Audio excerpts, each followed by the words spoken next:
I'm Andrea Giles, and you're listening to the Heal from Infidelity podcast, episode number 200. Keep watering, what my flowers taught me about healing after infidelity. Hello, and welcome to the Heal from Infidelity podcast, where courageous women learn not only to heal from their spouse's betrayal, but to become the boldest, truest, most decisive, and confident versions of themselves ever.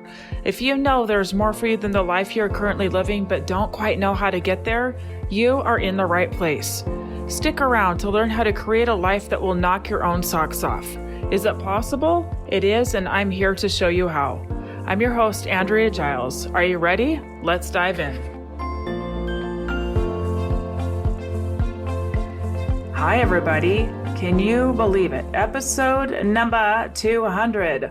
I had really fun ideas about things that we could do over here to celebrate this momentous occasion, 200 episodes in.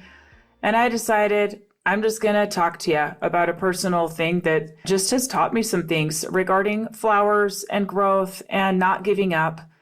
And that's going to be my 200th episode today. Why? Because I think that you will enjoy this episode today. That'll make you think about things in maybe a little bit of a lighter way than maybe we talk about sometimes. And it's just kind of a fun story. So here we go. Welcome, welcome. I'm going to share with you something that happened. So at the beginning of the summer, here in Montana, our planting season for flowers isn't until about May because often we get snow in April or really, really cold temps in April. And so you kind of are in trouble if you go spend a bunch of money, plant your flowers, and then have snow come or a really cold frost. And so we don't usually plant here until around May. So my husband and I took our little 3-year-old to the nursery, had one of those huge, like not a cart, but like the flat bed things that you push around. And we let our little girl pick out a ton of flowers. And it was the funnest thing ever just to watch her pick out the flowers, just to let her pick out the flowers. She loved it so much. She was just delighted and put so many. And to be fair, we were not paying attention to like how much the ones were. We were just kind of letting her be creative. And it was so dang cute to watch her. This girl has always loved flowers. We have pictures of her when she was really tiny, sniffing flowers before she even knew how. Like she would go right up and wrinkle her nose and just loves flowers. And so it was so fun to let her just be creative. And let's just say it added up quick to way more than what we thought. Like we're quite a bit of money in. And I ended up putting a couple back even, but we brought them home. We planted them with her, got new soil. I let her help. She just loved it so much. It was really delightful. And I live in a little bit of a rural area. We live on 5 acres and there are deer everywhere. And there are so many things that we have planted that say that they are deer proof. We have had a very hard time finding anything that the deer don't eat. Like daffodils are like it. We've had trouble finding anything that they don't eat. So what we thought that we'd outsmart them. And we planted all of our flowers up on our deck on the 2nd floor, right? And we planted them. They were so beautiful, like so beautiful. Many pots, so beautiful. And I was just imagining the summer, watching all these flowers grow and bloom and being able to share that with my sweet little girl who helped pick them out and just was excited. It just brought me joy. We took really good care, watered, fertilized, all the things. And then we went to bed. And within, not the first night, but maybe 3 nights in when we had gone to bed, I woke up, went outside and saw that every flower had been eaten. Actually, there was one kind that I need to see what kind it is. They were not the prettiest though. Like almost like 95% of the flowers had been eaten. Gone, down to little stems. They ate not just the flowers, but much of the stem. Oh my goodness.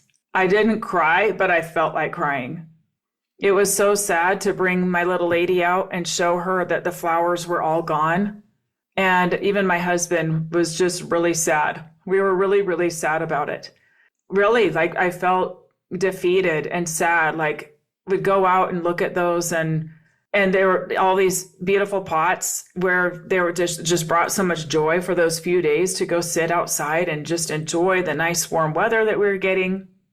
And imagine these just growing and growing over the summer and having all of them gone. There was one pot in particular that I loved. Oh my gosh, I just loved it. It had the most unique color of flowers. It had pink and purple and yellow, but different sizes and different patterns within the flowers. They're very unique looking. And I put them right on the little like coffee table thing so I could have it front and center and see when I'm sitting there on the little couch. And those were completely gone. Like every single one was just completely gone.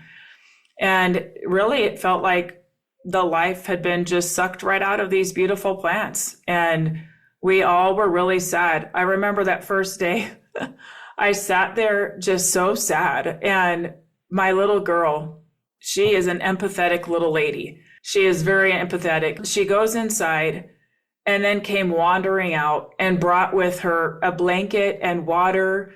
Mama, you need a blanket? You need water? She just was wanting to comfort her mama. And I wasn't crying. I was just sitting there sad. I said, I'm really sad that the deer ate all my flowers. Just such a tender-hearted little girl, just so sweet. But they were gone. They were gone. And I remember making some decisions and even talking to my group. I mentioned it to my group. And in our all-in retreat, which was amazing, I do a virtual retreat a few times a year with my people inside my group. It's always incredible. And in my all-in retreat, I had told them about that. And we were talking about little things that we can do that just bring us joy, things that we can choose to do that are in our control. And I remember telling them how I had really felt like I just had to deal with it. Like I just had to deal with, like, I already had spent all of this money on flowers. And so I thought I'm just going to have to spend this summer with these little nubs with no flowers, and I'll just let them be. And like, yeah, I'll keep watering. I'll keep watering them, and just, I'm not just going to sit here and let them completely die, but then the deer will just come back up and eat them anyway. And I remember telling my group that I missed so much having beautiful flowers. Like every morning, it just brings me joy to go out there and sit there first thing in the morning. And so I said, part of me going all in on me is I'm going to go get some more flowers and just bite the bullet and buy more flowers. Well, right around that time, something very interesting happened. So we had taken very tender care of these little nubs and continued to water them. We didn't let anything just die. We were not about to just let it die. And what happened is a couple days after I said that to the group, I went out one morning and there were a couple flowers that had bloomed. And I just kept watering. Every morning I went out again and I would just clean up anything that I could clean up, even if it felt totally pointless. I decided not to buy new flowers, but I didn't rip them out. I just kept tending to them. And now it's only been like a few weeks since I told my group I was going to go get more. Now they are beautiful. They are beautiful. They are all in bloom. Everyone is in bloom. And they're not exactly how they first were. They're not like that. My most favorite one is not nearly as lush right now as it was. And there's some parts of it that were eaten down so far that there's just tiny little green sprouting right above the soil. Like we might not get flowers from that part, but so much of it is so vibrant. And it's even almost more satisfying because they were all eaten down to nothing.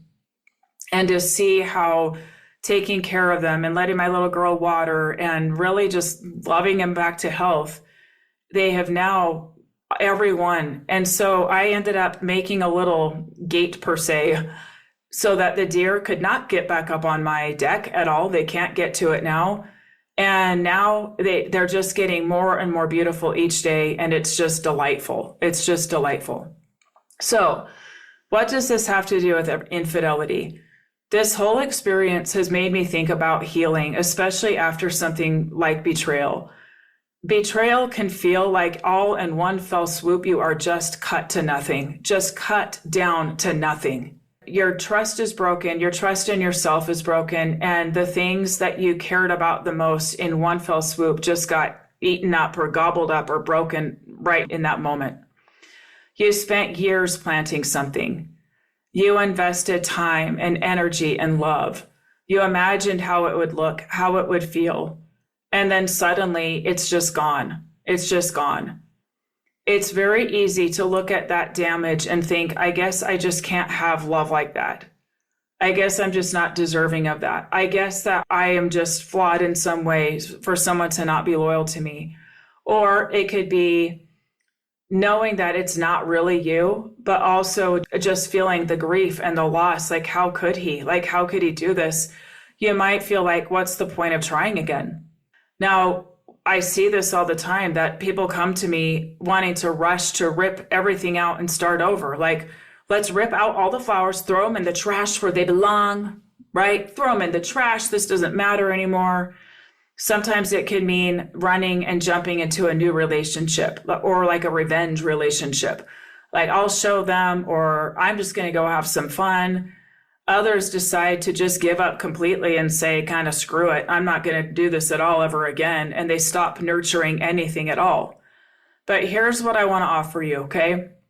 If you're in these stages where it feels like everything's just been ripped up, if you feel really distraught, if it feels really messy right now, I want you to keep watering, okay? Even when it looks like there's nothing left, even when you're not sure it will work, even when it feels completely hopeless, I want you to keep watering, okay? I want you to know that watering, in the context that I'm talking about here, does not look like staying in an abusive or really toxic situation. It doesn't mean allowing yourself to be mistreated, okay? Not at all. It doesn't mean ignoring red flags or avoiding decisions that you need to make. Not at all. Not at all, okay? In fact, I will say that with my flowers, actually, I had to remove some that I knew would not come back. Some had been pulled from their roots, and I didn't see some of the roots that were exposed until it was too late and they were kind of dead. Or just some that they just had too much damage, that like they were just like dead holes there, like where it's clear that they're not coming back. And so I actually did go just recently and bought one more taller plant, because the ones that were taller, they're not going to grow real high this summer. They just don't have enough time. So I went and bought one plant to give some height to one area. And I may go pop in a couple more that are already grown, just to give a little more depth. So it doesn't mean that you just let things be how they are and call it good, okay?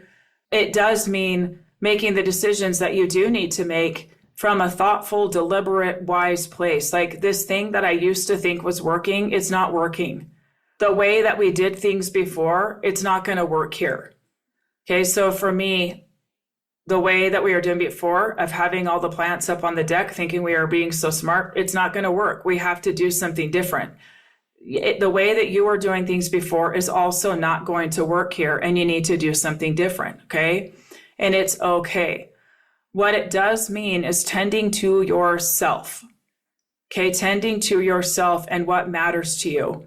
I kept watering those babies because I really love them, because I really care about them. I love my flowers, even when you don't see immediate results. It means nourishing your own nervous system, your healing, your heart. I kept giving those flowers, they weren't flowers, I kept giving those little nubbins water and sunshine, right? And removing parts that were not doing well, taking them out, extracting them so that they weren't sucking up nutrients, okay? Your relationship is like that too, especially the one with you. There are parts of you that are begging you to help give them some love. There are parts that are energetically taking up so much of that sunlight and energy that are begging you to please let some sunlight in here, okay? In relationships, sometimes we can know something in our body long before we cognitively are ready to accept it. We can know a decision we need to make. We can know something that we need to do or say, and resist, thinking that maybe if we resist long enough, it'll go away. I'm here to tell you that's not true. And instead of trying to resist it, you can go, okay, what actually needs to be done here so that I can grow into the person that can follow through with what I know? And for some of you, that's going to mean leaning into the relationship in a much more vulnerable way than you ever have. And for some of you, it's going to be leaving the relationship because you know that that is actually the way you're going to grow the most, that it's like crippling your growth to stay. Okay. Sometimes underneath what looks like devastation, their roots are still alive. Certainly the roots in you, my friends, my listeners, are still alive. I promise you, if you are listening to this episode, whether you were betrayed, whether you really hurt somebody else, your roots are still very, very much alive and well. They are very much alive and well. And I invite you to nurture those roots. You are not the sum of where you are now. You are this rich soil, rich roots. That's who you really are. Again, whether you were the betrayer or the one that hurt somebody else, this is true for you too. And we get to decide how we're going to nourish those roots. Are we going to nourish those roots with shame, with guilt, with flogging ourselves, with telling ourselves that we're not good enough? What are we going to do? Or are we going to nourish those roots with kindness and grace and love? It is a choice. It's a choice to keep investing and keep honoring and keep giving and nourishing, especially to a space that you can't see yet. And sometimes if you keep nurturing, you'll see regrowth in ways that you didn't expect. I actually want to change that language. It's not sometimes, it's every time. Every time. Every time you keep nurturing, you're going to see regrowth in ways that you did not expect. Maybe the relationship does come back and it's stronger than before, not because you forced it, but because you tended to it with patience and truth and love. Maybe you come back to yourself in a way that you never have before. You grow into a version of you who knows you can handle hard things, who trusts herself, who knows she can still create beauty no matter what happened. Okay? I want you to know that the most important thing here with these flowers is that they didn't come back because I micromanaged them, because I told them that they were wrong for getting snipped down, or that I didn't blame myself. I never did. Or my husband said, gosh, come on, like, Alex, that's my husband's name. Why didn't you think of that? Why didn't you think to like put something up? I didn't go there at all. They came back because I stayed present to what was currently happening. My flowers had been eaten down and I kept watering, and my husband watered some too, but I definitely took more responsibility for it. Why? Because they really mattered to me. I love those flowers. I love them. They bring me joy. So it makes sense that I am going to be the one really nurturing them, right? I didn't force the outcome. Like, they might not come back, and at some point I might really see like these are not coming back. Either they're going to stop growing, or they're going to die, or I'll see that nothing's going to come of them. And in that case, I have a decision to make, right? I can pull them out and lovingly thank them for trying, thank them for being there, and go get new flowers. I could give up and just go the whole rest of the summer and fall with no flowers at all, or I could just do what I could. And that's what I did, is do what I could and gave them what I could. And I'm so grateful for that. I just love my flowers so much. So if you're listening to this right now and you feel like everything has just been destroyed, whether it's trust, your marriage, your sense of safety, your hope for the future, I want to ask you, where can you keep watering? Where can you tend to what matters, even if you don't see the blooms yet? And one more thing, okay? Even if the exact flowers you planted don't come back, you still grow. My flowers are still growing. It does look different than it did. There's some reinvention going on. And like I said, I'm adding in some things to fill in some gaps, okay? We get to do that too. We get to decide what is needed here, and we get to decide how we want to fill that gap, okay? No matter what, you become someone who knows how to nurture life again, no matter what. You get to nurture your own life. And no matter what, you will grow because your roots are still living. Your roots are still strong. You are still you at the core of who you are, even if it doesn't feel like it right now. Okay? So keep going, keep nurturing what's there. Be able to take and assess the things that you do need to see and make very real decisions about it. But look at where you are, maybe assuming you can't have certain things, assuming that all is lost. Where are your assumptions, and are you willing to challenge them? Okay. Thank you so much for being here with me. I want to invite those of you who have been really recognizing that you really want some support, that maybe you're feeling better about things. Maybe you're feeling a little bit better, but your soul is saying, you know what, there's more, there's help out there. And especially those of you who have found me and who are interested and who keep circling around, there is never a better time than now. I'm telling you, the program gets better and better and better. The people in the program, these are the best people out there. And we want to welcome you with open arms. We want you to have a place where you know that not only are you nurturing and loving and betting on you, but you've got a whole army of people that are also doing that with you and for you. You've got my coaching, and you've got my assistance coaching. You've got one-on-one coaching with her. You've got group coaching with me. You get to learn from each other. It is the most nurturing, powerful room. And I invite you to apply. The application is in the show notes. Please reach out. And I can't wait to talk to you inside the group. Thank you for being here today, my beautiful friends. Thank you for celebrating episode 200 with me. For those of you who have been around for a long time, thank you for being here. I know that there are some of you who have listened to every episode. I love you. I'm grateful to you.